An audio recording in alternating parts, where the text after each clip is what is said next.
मराठी भाषा विद्यापीठ तर मागे MPSCची एक्झाम झाली होती, त्यामध्ये प्रश्न विचारण्यात आलेला होता की मराठी भाषा विद्यापीठ जे आहे महाराष्ट्रातील ते कोणत्या ठिकाणी सुरू करण्यात आलेलं आहे. तर त्याचं उत्तर होतं रिद्धपूर. मात्र हा प्रश्न आता का बरं चर्चेमध्ये आलेला आहे, कारण या विद्यापीठाचे पहिले कुलगुरू म्हणून डॉक्टर अविनाश आवलगावकर यांची निवड करण्यात आलेली आहे. त्यामुळे हा प्रश्न आता आपल्याला एक्झामच्या दृष्टिकोनातून पाठ ठेवायचा आहे. बरं, आणखी एक प्रश्न विचारला जाऊ शकतो की रिद्धपूर जे आहे हे कोणत्या जिल्ह्यामध्ये येते, तर ते येते अमरावतीमध्ये. ओके, आणि रिद्धपूरला महानुभव पंतांची काशी असं सुद्धा म्हटलं जाते. त्यानंतर प्रसिद्ध पर्यावरण प्रेमी ग्रेटा थेनबर्ग ह्या कोणत्या देशातील आहे, तर ग्रेटा थेनबर्ग ह्या कोणत्या देशातील आहे, तर त्या आहे स्वीडन या देशातील. ओके, कारण सध्या त्या न्यूजमध्ये आहे, लक्षात घ्या, त्यामुळे हा आपण प्रश्न इथे कव्हर केलेला आहे. ओके, त्यानंतर 27वी राष्ट्रीय ई गव्हर्नन्स परिषद 2024 कोणत्या ठिकाणी पार पडलेली आहे. 3 ते 4 सप्टेंबर दरम्यान ही परिषद झालेली होती, तर ते मुंबई या ठिकाणी पार पडलेली आहे. तर याच पद्धतीचे जे प्रश्न आहे ते आपल्याला MPSC विचारत असते, म्हणजे ही एक्झाम मध्ये प्रश्न विचारण्याची हे लेवल आहे MPSCची. तर बघा, विषय काय आहे मग राष्ट्रीय जी ई गव्हर्नन्स झालेली आहे परिषद, तर विषय होता विकसित भारत, सुरक्षित आणि शाश्वत ई सेवा पुरवणे, परिषदेचा मुख्य विषय होता. त्यानंतर फ्लोरा बी गुफिनी मेमोरियल पुरस्कार 2024 कोणाला देण्यात आलेला आहे, तर पराग बोरसे यांना देण्यात आलेला आहे चित्रकला क्षेत्रामध्ये.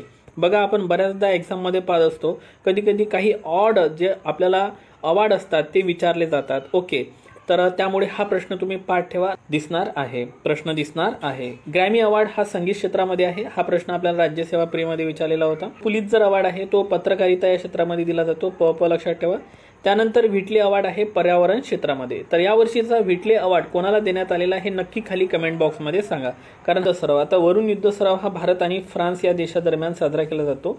तर हा युद्ध सराव अलीकडेच पार पडलेला आहे, तर पाठ ठेवा. आणि सेकंड तुम्हाला ओळ काय येऊ शकते, म्हणजे ए मध्ये तुम्हाला विचारलं जाईल की वरून युद्ध सराव भारत आणि फ्रान्स दरम्यान आहे, आणि बी ऑप्शन राहील की हा लष्कर युद्ध सराव आहे. तर चुकीचं आहे. बघा, हा नौदल युद्ध सराव आहे, म्हणजे 3 प्रकारचे दल आहे, भूदल, नौदल आणि हवालंदा. ड्युरॉन चषक कशा संबंधित आहे, हाच सिंपल क्वेश्चन आपल्याला पोलीस भरतीसारख्या एक्झाममध्ये विचारला जाऊ शकतो. तर ड्युरॉन चषक जो आहे ही एक फुटबॉल स्पर्धा आहे आणि ती आशियातील सर्वात जुनी फुटबॉल स्पर्धा आहे. बघा, याची 1888 मध्ये स्थापना झालेली होती. तर यावर्षीचा विजेता संघ आहे नॉर्थ ईस्ट युनायटेड आणि उपविजेता संघ आहे मोहन बागान. सो ड्युरॉन चषक तुम्ही इथे पाठ ठेवा. युवा व्यवहार आणि क्रीडा मंत्रालयाने नवी दिल्ली या ठिकाणी राष्ट्रीय क्रीडा दिनानिमित्त निवृत्त खेळाडू सक्षमीकरण प्रशिक्षण रिसेट नावाचा कार्यक्रम सुरू केलेला आहे. तर तुम्हाला मंत्रालयाचं नाव विचारलं जाऊ शकते, त्यामुळे हे व्यवस्थित पाठ करून घ्या. राष्ट्रीय पोषण महिना सप्टेंबर महिन्याला म्हटलं जाते आणि हा 7वा राष्ट्रीय पोषण महिना होता. हा पॉईंट तुम्ही इथे लक्षात ठेवा. आता संक्रमणाचा महिना कशाला म्हटलं जाते, तर तो म्हटलं जाते ऑक्टोबरला. याला ऑक्टोबर हिट सुद्धा म्हटलं जाते, कारण बघा या ठिकाणी पावसाळा संपतो आणि हिवाळ्याला सुरुवात होते, त्यामुळे संक्रमणाचा महिना आहे ऑक्टोबर महिना. 2 वर्षाखालील मुलांना TV आणि मोबाईल पाहण्यास बंदी घालणारा देश कोणता आहे, तर तो आहे मित्रांनो स्वीडन. ओके, सो लक्षात ठेवा, हे स्वीडननं घेतलेलं महत्त्वपूर्ण पाऊल आहे. ठीक आहे, आपण बऱ्याचदा म्हणतो मोबाईल खराब आहे, तर मोबाईल खराब नाही आहे मित्रांनो, त्याचा वापर कसा आपण करतो त्यावर सगळं डिपेंड असते, हे तुम्हाला सर्वांना माहीत आहे. भंडारदरा धरण, आता पहिला तर प्रश्न हाच विचारला जाईल की भंडारदरा धरण कोणत्या नदीवर आहे, तर याचं उत्तर आहे प्रवरा नदी. आणि हे जे भंडारदरा धरण आहे याचं नामकरण करण्यात आलेलं आहे या धरणाचं आद्य क्रांतिकारक वीर राघोजी भांगरे असं. ठीक आहे, त्यामुळे हा प्रश्न तुम्ही इथे पाठ ठेवा. पूर्वीचे नाव काय होते, विल्सन डॅम. ओके, आणि यातील जो जलाशय आहे त्याला ऑर्थर लेक असं म्हटलं जाते. त्यामुळे जे धरणं आहे महाराष्ट्रातील ते तुम्ही व्यवस्थित पाठ करून घ्या. महाराष्ट्रातील सर्वात मोठं धरण जायकवाडी धरण आहे, जे की गोदावरी नदीवर आहे, पैठण औरंगाबाद या ठिकाणी. अपराजिता विधेयक मांडणारं राज्य कोणतं ठरलेलं आहे, तर ते ठरलेलं आहे पश्चिम बंगाल. सगळ्या ते न्यूजमध्ये होतं, हे आपल्याला माहीत आहे. निकालानंतर 10 दिवसात आरोपीला ते फाशी देणार आहे. तर विधेयकाचं नाव आहे अपराजिता विधेयक, मांडणारे राज्य आहे पश्चिम बंगाल. ओके, याच पद्धतीनं एक आंध्र प्रदेशमध्ये पण असंच एक विधेयक मांडण्यात आलं होतं. ते कोणतं विधेयक आहे नक्की खाली कमेंट बॉक्समध्ये सांगा.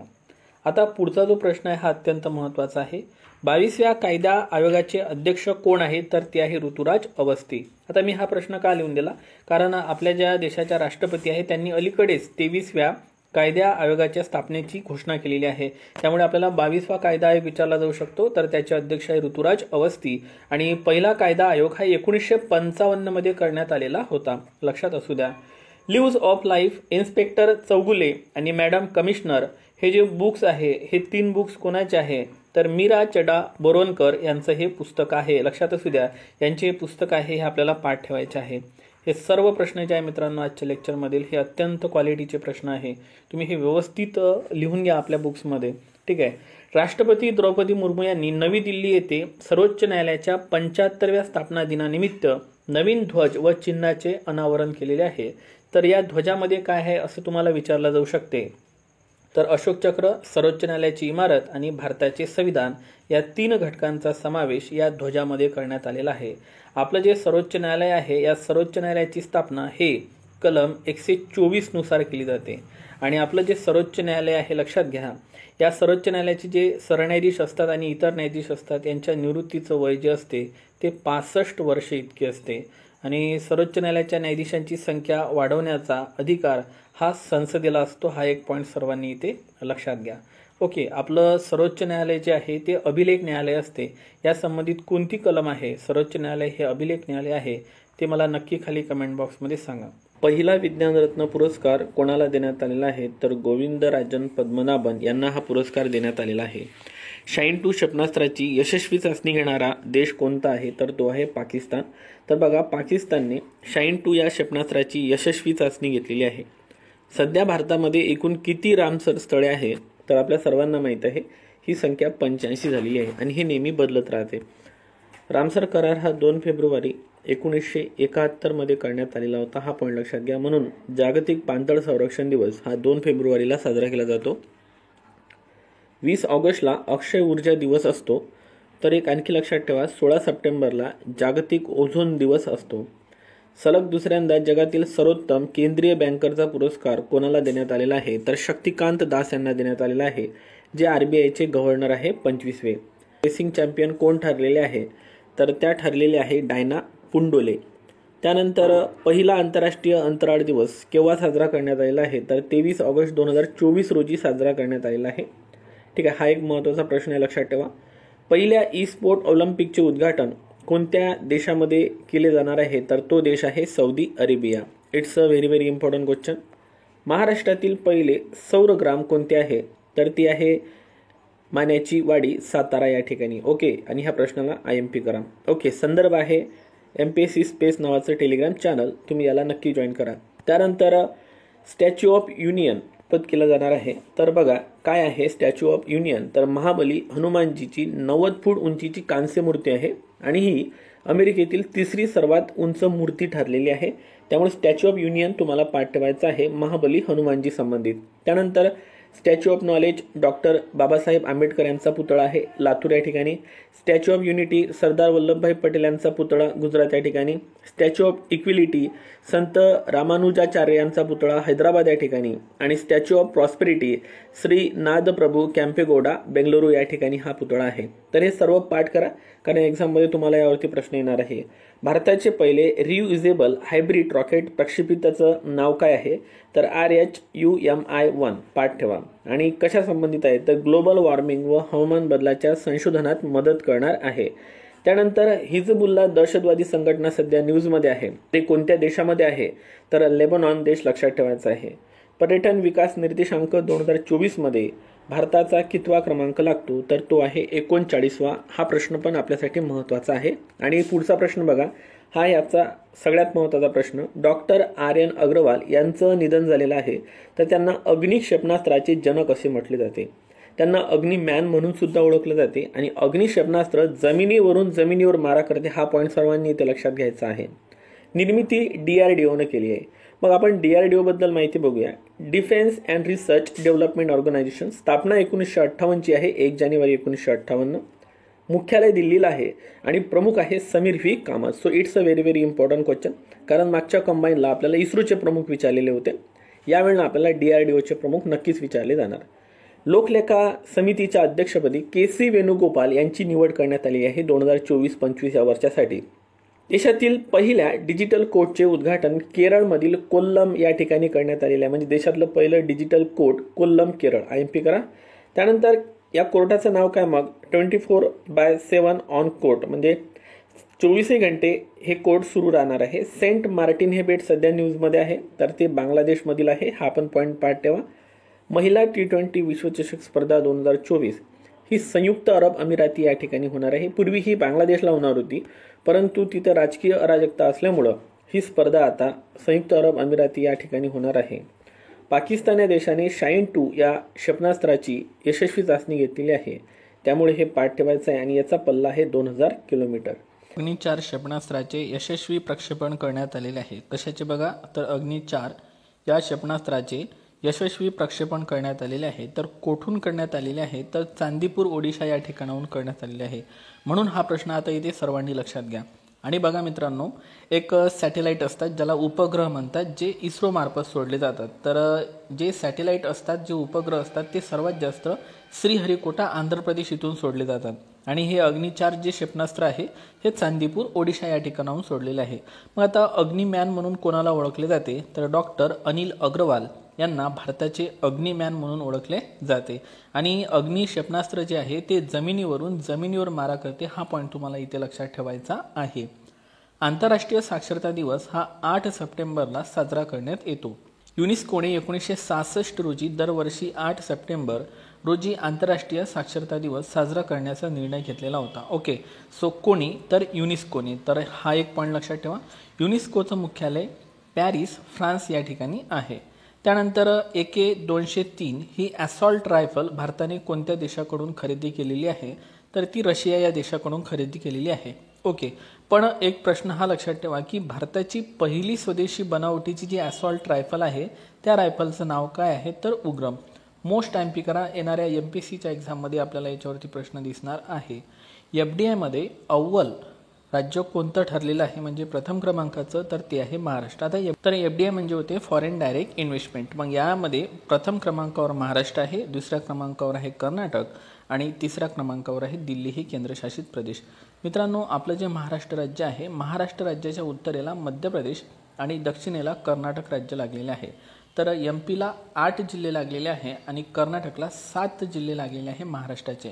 तर हे दोन्ही प्रश्न MPSCने या अगोदर विचारलेले आहे, त्यामुळे हा पॉईंट इथे तुम्ही व्यवस्थित पाठ करून घ्या. चर्चेतील रुद्रम 2 हे काय आहे, पहिला पॉईंट तर हाच पाठ ठेवा की चर्चेतील रुद्रम 2 हे काय आहे, तर हे क्षेपणास्त्र आहे. आणि ते कुठून कुठे मारा करते, तर ते हवेतून जमिनीवर मारा करते. ओके, आणि विकसित कोण केलं, संरक्षणासंबंधित काहीही असू द्या ते DRDO विकसित करणार, आणि उपग्रहासंबंधित काही असू द्या ते इस्रो विकसित करणार. आता DRDO, मग DRDOचा फुल फॉर्म होते defence and research development organisation. 1 जानेवारी 1958ची स्थापना आहे, मुख्यालय दिल्लीला आहे. आणि यावर्षी परीक्षेत तुम्हाला शुअरली प्रश्न विचारला जाणार की DRDOचे अध्यक्ष कोण आहे, तर ते आहे समीर फी कामत. जागतिक योग दिवस कधी साजरा करण्यात आलेला आहे, तर 21 जूनला साजरा करण्यात आलेला आहे, पाठ ठेवा. मग 2024ची थीम तुम्हाला पेपरमध्ये विचारल्या जाऊ शकते, तर ती आहे yoga for self and society. Okay, yoga for self and society. योग दिवस आहे 21 जून. मला वाटते पहिला योग दिवस हा 2015ला साजरा करण्यात आलेला होता. भारताच्याच प्रस्तावाद्वारे युनोद्वारे हा दिवस जगभरामध्ये साजरा केला जातो. आपल्या चॅनलचं एकच वैशिष्ट्य आहे की आपण जुने नवीन सगळे प्रश्न इथे डिस्कस करत असतो. प्रश्न आपल्याला परीक्षेमध्ये या चॅनलवरून आलेले दिसतात. ओके, सो मेहनत करावी लागणार, तरच आपल्याला त्याचं फळ मिळणार. मित्रांनो, भारताचा हॉकीपटू PR श्रीजेश यांनी निवृत्ती घेतल्यामुळे यांची जी जर्सी क्रमांक 16 होती ती निवृत्त करण्यात आली आहे. म्हणजे आता ही जर्सी क्रमांक कोणाला दिला जाणार नाही. ठीक आहे, याचप्रमाणे क्रिकेटमध्ये सचिन तेंडुलकर यांचा जर्सी नंबर 10 आहे आणि महेंद्रसिंग धोनी यांचा जर्सी नंबर 7 होता. रेशीम जिल्हा म्हणून नव्याने कोणत्या जिल्ह्याची ओळख झालेली आहे, तर तो जिल्हा आहे आपला जालना जिल्हा. आणि स्टील सिटी ऑफ इंडिया कोणाला म्हटलं जाते, तर जालना जिल्ह्यालाच म्हटलं जाते. आणि जालना ही महाराष्ट्रातील 29वी महानगरपालिका होती. हा पण पॉईंट लक्षात ठेवा. 27वी पनवेल होती, 28वी इचलकरंजी आणि 29वी आहे आपली जालना. आता 28वी महानगरपालिका जी इचलकरंजी होती, ती इचलकरंजी महाराष्ट्राचं मँचेस्टर शहर आहे, जे की कोल्हापूरमध्ये येते. आणि कोल्हापूर हे पंचगंगा नदीकाठी वसलेलं आहे, लक्षात ठेवा. यावरती आयोगानं प्रश्न ऑलरेडी विचारलेला आहे की कोल्हापूरची जीवनदायिनी कोणत्या नदीला म्हणतात, तर ती पंचगंगाला म्हणतात. आता जे पुढचे प्रश्न दिसत आहे हे आपण रेफरन्स घेतलेला आहे MPSC स्पेस या टेलिग्राम चॅनलवरून. ओके, या चॅनलला नक्की तुम्ही जॉईन करून घ्या. टेलिग्राम चॅनल आहे MPSC स्पेस. मराठी भाषा विद्यापीठाचे पहिले कुलगुरू म्हणून डॉक्टर अविनाश आवलगावकर यांची निवड करण्यात आलेली आहे. मग मराठी भाषा विद्यापीठ आहे कुठे, तर ते आहे रिद्धपूरला, अमरावती जिल्ह्यामध्ये, महाराष्ट्रामध्ये. मोस्ट टाइम पिक करा, कारण यावरती आयोगानं ऑलरेडी प्रश्न विचारलेला आहे. आता तुम्हाला पहिले कुलगुरू विचारतील डॉक्टर अविनाश आवलगावकर. पहिला आंतरराष्ट्रीय सौर महोत्सव 2024 पहिला आहे, ठिकाण आहे दिल्ली, भारत. त्यामुळे पाठ ठेवायचा आहे आपल्याला. आंतरराष्ट्रीय सौर आघाडी म्हणजे इंटरनॅशनल सोलर अलायन्सची स्थापना 2015 मध्ये करण्यात आली होती आणि याचं मुख्यालय आहे गुरुग्राम, हरियाणा या ठिकाणी. ओके, मात्र स्थापना ही पॅरिसमध्ये झाली होती. मुख्यालय आहे गुरुग्राम, हरियाणा. ओके. त्यानंतर WTOची म्हणजे वर्ल्ड ट्रेड ऑर्गनायझेशनची 13वी मंत्रिस्तरीय जी परिषद आहे 2024ची, ती ठिकाण आहे अबुधाबी, UAE या ठिकाणी पार पडलेली आहे. भारताचे नेतृत्व कोणी केले? पियुष गोयल यांनी. आणि पहिली मंत्रिस्तरीय जी परिषद आहे ती आहे सिंगापूर, 1996ला भरलेली होती. त्यामुळं ह्या परिषदा आपल्याला पाठ पाहिजे. पहिली सिंगापूर 96 लक्षात ठेवा. वर्ल्ड ट्रेड ऑर्गनायझेशनची स्थापना 1 जानेवारी 1995ला करण्यात आली होती. मुख्यालय आहे जिनिव्हा, स्वित्झर्लंड या ठिकाणी. आणि 1948चा जो गॅट करार होता त्याचंच रूपांतरण वर्ल्ड ट्रेड ऑर्गनायझेशनमध्ये 1 जानेवारी 1995मध्ये झालेलं होतं. ओके, मुख्यालय जिनिव्हा, स्वित्झर्लंड. रेल्वे बोर्डाचे पहिले दलित अध्यक्ष कोण ठरलेले आहे, तर ते ठरलेले आहे सतीश कुमार. आणि पूर्वीच्या पहिल्या महिला अध्यक्ष होत्या जया वर्मा सिन्हा. मग आता रेल्वे बोर्ड जो आहे, या बोर्डची स्थापना केव्हा करण्यात आली होती? 1905 मध्ये लॉर्ड कर्झन यांच्या काळात. म्हणजे बघा किती जुना बोर्ड आहे. ओके, तुम्ही खाली कमेंट बॉक्समध्ये सांगा भारतामध्ये एकूण किती रेल्वे झोन आहे, नक्की सांगा कमेंट बॉक्समध्ये. रेशीम जिल्हा Jalna, steel city of Jalna आपण बघितलं, आपण स्टील सिटी ऑफ इंडिया जालन्यालाच म्हटलं जाते. 29वी महानगरपालिका आहे जालना. ओके, म्हणजे महाराष्ट्रात 36 जिल्हे, 34 जिल्हा परिषदा आणि 29 महानगरपालिका आणि 7 कटक मंडळे आहे. सो मित्रांनो, हे होती आजची महत्त्वाची माहिती. आपलं यूट्यूब चॅनल तुम्हाला कसं वाटते ते नक्की खाली कमेंट बॉक्समध्ये सांगा. आणि आपल्या व्हिडिओला प्लीज एक लाईक करत चला, जेणेकरून मला व्हिडिओ बनवायला प्रेरणा मिळतील. आणि तुमच्या 5 मित्रांना नक्कीच हा व्हिडिओ शेअर करा, त्यांना नक्कीच आवडेल. Take care. Thank you so much.